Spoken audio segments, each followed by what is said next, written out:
ಸರ್ಕಾರ ಈಗ ಮಹತ್ತರ ಕೆಲಸವನ್ನ ಮಾಡ್ತೀವಿ, ಬೆಂಗಳೂರನ್ನ ಹಂಗೆ ಮಾಡ್ತೀವಿ, ಬೆಂಗಳೂರನ್ನ ಹಿಂಗೆ ಮಾಡ್ತೀವಿ ಅಂತ ಹೇಳಿ ಫುಟ್ಪಾತ್ ಒತ್ತುವರಿ ತೆರವಿಗೆ ಕೈ ಹಾಕಿದ್ರು.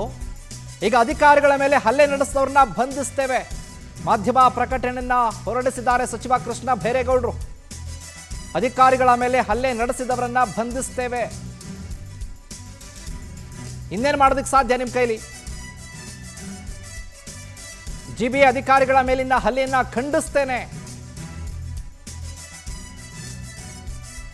ಅಧಿಕಾರಿಗಳ ಕೆಲಸಕ್ಕೆ ಅಡ್ಡಿಪಡಿಸಿದ್ದಾರೆ, ಅಧಿಕಾರಿಗಳಿಗೆ ಮನಸೋ ಇಚ್ಛೆ ಹಲ್ಲೆ ನಡೆಸಿದ್ದಾರೆ, ಅಧಿಕಾರಿಗೆ ಥಳಿಸಿದ್ದಾರೆ.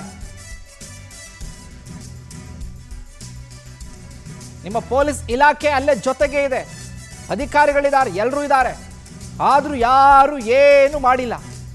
ಯಾಕೆ ಬೇಕು ನಿಮಗೆ ಸರ್ಕಾರಿ ಅಧಿಕಾರಿಗಳು? ಕಳಿಸಿ ಮನೆಗೆ ಅವ್ರನ್ನ, ನೀವು ನಿಂತ್ಕೊಂಡು ಕೆಲಸ ಮಾಡಿ.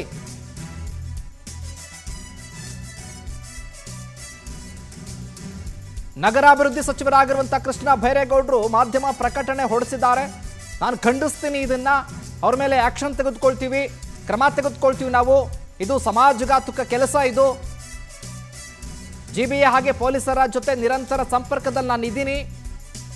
ಸಮಾಜಘಾತುಕ ಶಕ್ತಿಗಳನ್ನು ಸುಮ್ಮನೆ ಬಿಡೋದಿಲ್ಲ ಅಂತ ಕೃಷ್ಣ ಭೈರೇಗೌಡರು ಮಾಧ್ಯಮ ಪ್ರಕಟಣೆಯನ್ನು ಹೊರಡಿಸಿದ್ದಾರೆ. ಆಯಿತು, ಹೊರಡಿಸಿದ್ದೀರಿ, ಈಗ ಅಧಿಕಾರಿಗಳ ಮೇಲೆ ಈ ರೀತಿ ಘಟನೆ ಆಗಿದ್ದಲ್ಲ, ಏನು ಹೇಳ್ತೀರಿ? ಇನ್ನು ಇದೇ ವಿಚಾರಕ್ಕೆ ಸಂಬಂಧಪಟ್ಟ ಹಾಗೆ ಹೆಚ್ಚಿನ ಅಪ್ಡೇಟ್ಸ್ ಅನ್ನ ಕೊಡ್ತಾರೆ ನಮ್ಮ ಪ್ರತಿನಿಧಿ ಶಶಿಧರ್, ಲೈವ್ನಲ್ಲೇ ಇದ್ದಾರೆ. ಶಶಿಧರ್, ನೋಡ್ತಾ ಇದ್ದೀವಿ ಸರ್ಕಾರಿ ಅಧಿಕಾರಿಗಳಿಗೆ ರಕ್ಷಣೆ ಇಲ್ವಾ ಅನ್ನುವಂಥ ಪ್ರಶ್ನೆ ಮೊದಲನೇದಾಗಿ.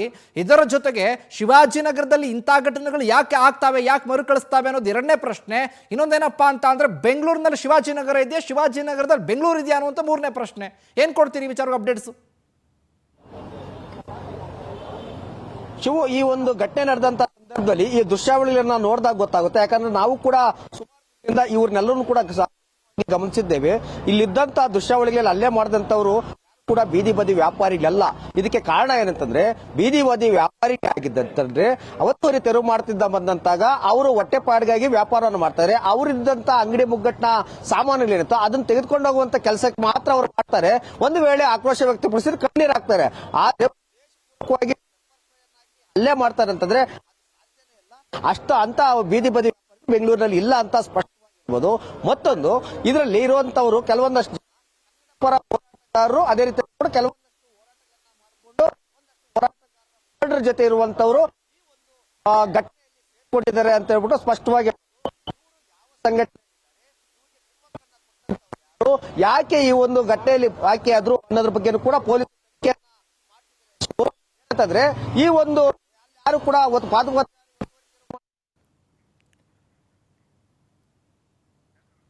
ಆದರೆ ನೋಡ್ತಾ ಇದ್ದೀವಿ ನಾವು ಕೂಡ ಸರ್ಕಾರಿ ಅಧಿಕಾರಿಗಳು ಈ ರೀತಿ. ನಾವು ನೋಡಿ ಬೆಂಗಳೂರಿನ ಹಲವು ಭಾಗದಲ್ಲಿ ಮಲ್ಲೇಶ್ವರಮಲ್ಲಿ ಹೇಗಿತ್ತು ಬೆಂಗಳೂರು, ಒತ್ತುವರಿ ಕೆಲಸ ಮಾಡಿದ್ರು, ಯಾರಾದರೂ ಅಡ್ಡಿಪಡಿಸಿದ್ರಾ?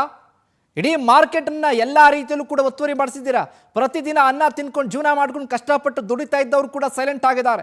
ಬೇರೆ ಬೇರೆ ಕಡೆಯಲ್ಲಿ ಬಸವನಗುಡಿ ಆಗಿರ್ಬೋದು, ಹಲವು ಭಾಗದಲ್ಲಿ ಒತ್ತುವರಿ ಆಗಿದೆ. ಶಿವಾಜಿನಗರದಲ್ಲಿ ಒತ್ತುವರಿ ಆದರೆ ಮಾತ್ರ ಈ ರೀತಿ ಘಟನೆ ಆಗುತ್ತಲ್ಲ, ಯಾಕೆ? ಶಿವಾಜಿನಗರದಲ್ಲಿ ಏನು ಸರ್ಕಾರಕ್ಕೂ ಶಿವಾಜಿನಗರಕ್ಕೂ ಸಂಬಂಧ ಇಲ್ವಾ? ಆ ಸರ್ಕಾರ ನಮ್ಮದೇ ಅಂತ ನಿರ್ಧಾರ ಮಾಡಿ ಏನು ಬೇಕಾದರೂ ಮಾಡ್ತೀವಿ ಅಂತ ಅಲ್ಲಿ ನಿರ್ಧಾರ ಆಗಿದೆಯಾ ಜನರದ್ದು? ಸರ್ಕಾರಿ ಅಧಿಕಾರಿಗಳು ಅಂದರೆ ಏನಂತ ಅಂದ್ಕೊಂಡಿದ್ದೀರಿ? ಕಾಲಿನ ಕಸದ ರೀತಿ ನೋಡೋದನ್ನು ಮೊದಲು ಬಿಡಬೇಕು ಅಧಿಕಾರಿಗಳನ್ನು. ಎಲ್ಲವನ್ನ ಮನೆ ಬಟ್ಟ ಬಿಟ್ಟು ಸರ್ಕಾರಿ ಕೆಲಸ ಅಂತ, ಸರ್ಕಾರಿ ಕೆಲಸ ದೇವರ ಕೆಲಸ. ಸುಮ್ಮನೆ ಏನು ವಿಧಾನಸೌಧದ ಮೇಲೆ ಹಾಕಿದಾರಲ್ಲ ಅಷ್ಟಕ್ಕೆ ಮಾತ್ರ ಸೀಮಿತ ಆಗಿದ್ದೀರಿ. ಒತ್ತುವರಿ ಮಾಡ್ತಾ ಇದ್ದಾರೆ, ಯಾವ ಭಾಗದಲ್ಲಿ ಒತ್ತುವರಿ ಆಗ್ತಾ ಇದೆ, ಅವರು ಒತ್ತುವರಿ ಮಾಡುವಂಥ ಸಂದರ್ಭದಲ್ಲಿ ಸಾರ್ವಜನಿಕರು ಕೂಡ ರಿಯಾಕ್ಟ್ ಮಾಡ್ತಾರೆ. ಹೌದು, ಯಾಕೆ? ಜೀವನ ಕಟ್ಕೊಂಡಿರ್ತಾರೆ, ವ್ಯಾಪಾರ ಮಾಡ್ಕೊಂಡಿರ್ತಾರೆ, ಅಂಗಡಿಗಳು ಹಾಕೊಂಡಿರ್ತಾರೆ. ಏಕಾಏಕಿ ಒತ್ತುವರಿ ಮಾಡಿದ್ರೆ ಸಮಸ್ಯೆ ಆಗುತ್ತೆ, ಅವಾಗ ವಾಗ್ವಾದ ಕೇಳಿತಾರೆ, ಸಹಜವಾಗಿ ಮಾಡ್ತಾರೆ. ಅದನ್ನು ಯಾವ ರೀತಿಯಾಗಿ ನೀವು ಮನವೊಲಿಸಬೇಕು ಅದನ್ನು ಕೂಡ ಮಾಡ್ಕೊಂಡು ಬರ್ತಾ ಇದ್ದೀರಲ್ಲ. ಶಿವಾಜಿನಗರದಲ್ಲೇ ಇದೇ ರೀತಿಯಾದಂಥ ಸಂದರ್ಭದಲ್ಲಿ ಯಾಕೆ ಸಿಬ್ಬಂದಿಗಳಿರಲಿಲ್ಲ? ಪೊಲೀಸ್ ಇಲಾಖೆಯ ಸಿಬ್ಬಂದಿಗಳು ಯಾಕೆ ಇರಲಿಲ್ಲ ಆ ಜಾಗದಲ್ಲಿ? ಅಕಸ್ಮಾತ್ ಇದ್ದಿದ್ರೂ ಕೂಡ ಯಾಕೆ ಅವ್ರನ್ನ ತಡೆಯುವಂಥ ಕೆಲಸ ಮಾಡಿಲ್ಲ? ಇದಕ್ಕೆಲ್ಲ ಕೃಷ್ಣ ಭೈರೇಗೌಡ್ರೆ ಉತ್ತರವನ್ನು ಕೊಡಬೇಕು ನೀವು. ಈ ಕೂಡಲೇ ಅದೇ ಶಿವಾಜಿನಗರಕ್ಕೆ ಹೋಗಿ ಅದೇ ಫುಟ್ಪಾತ್ ಒತ್ತುವರಿ ನಿಂತ್ಕೊಂಡು ವಿಡಿಯೋ ಮಾಡಿ ನೋಡಿ. ನಾವು ಶಿವಾಜಿನಗರದಲ್ಲೂ ಕೂಡ ಒತ್ತುವರಿ ಮಾಡ್ತಾ ಇದ್ದೀವಿ, ವೈರಲ್ ಮಾಡಿ ವಿಡಿಯೋನ, ಜನ ಲೈಕ್ ಮಾಡಿ, ಕಾಮೆಂಟ್ ಮಾಡಿ, ಶೇರ್ ಮಾಡಿ ಅಂತ ಹೇಳಿ ಮಧ್ಯರಾತ್ರಿಗೆ ಹೋಗಿ ಯಾವುದೋ ಏರಿಯಾದಲ್ಲಿ ವಿಡಿಯೋ ಮಾಡಿಕೊಂಡು ಸೋಷಿಯಲ್ ಮೀಡಿಯಾಗೆ ಬಿಟ್ಟಂಗಲ್ಲ. ಸರ್ಕಾರಿ ಅಧಿಕಾರಿಗಳು ನಿಮ್ಮನ್ನ ನಂಬಿ ಹೋಗಿ ಕೆಲಸ ಮಾಡ್ತಾ ಇದ್ದಾರೆ ಅಂತ ಅಂದ್ರೆ ನೀವು ಅಷ್ಟೇ ರೀತಿಯ ಪ್ರೊಟೆಕ್ಷನ್ ಕೊಡಬೇಕಾಗಿತ್ತು ಅವ್ರಿಗೆ.